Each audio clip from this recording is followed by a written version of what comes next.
Suit करदा पर्दे में रहने दे जो है। পাকিস্তানের জনপ্রিয় অভিনেত্রী হানিয়া আমির নিজের সৌন্দর্য আর অভিনয় দক্ষতা দিয়ে ইতিমধ্যে জয় করেছেন লাখো ভক্তদের হৃদয়। যদিও মাঝে মধ্যেই তাকে নিয়ে নানা গুঞ্জন শোনা যায়, এবার অভিনেত্রীর বিয়ের গুঞ্জনে ব্যস্ত হয়েছেন নেটিজেনরা। পাকিস্তানের সংবাদ মাধ্যমে প্রতিদিন অনুযায়ী গুঞ্জন উঠছে পাকিস্তানি গায়ক অসীম আজহারের সঙ্গে হানিয়া আমিরের ভাঙা প্রেম জোড়া লাগছে। কেবল তাই নয়, আগামী রমজানে বিয়ে করতে যাচ্ছেন তারা। শোনা যাচ্ছে এই রমজানে বিয়ে করবেন অভিনেত্রী হানিয়া আমির ও গায়ক অসীম আজহার।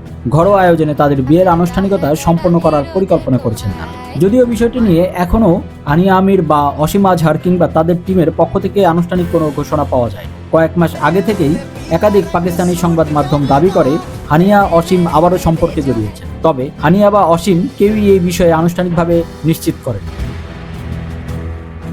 এই দুই তারকা একসময় পাকিস্তানি শোবিজের সবচেয়ে জনপ্রিয় জুটিগুলোর একটি ছিলেন। 2018-19 সালে পর্যন্ত তারা সম্পর্কে ছিলেন, এরপর বিচ্ছেদ ঘটে। 2020 সালে হানিয়া প্রকাশ্যে বলেন, আমরা শুধু ভালো বন্ধু। এইদিকে হানিয়া আমিরের সঙ্গে সম্পর্ক ভাঙার পর ইনফ্লুয়েন্সার ও অভিনেতা মেহবুব আলীর সঙ্গে বাগদান সারেন অসীম। কিন্তু গত বছরের শুরুর দিকে অর্থাৎ বাগদানের 3 বছর পর এই সম্পর্কের ইতি টানেন তারা। তবে গত বছরের আগস্টে গায়ক অসীমের কনসার্টে উপস্থিত হন হানিয়া আমির। তারপরই শুরু হয় চর্চা।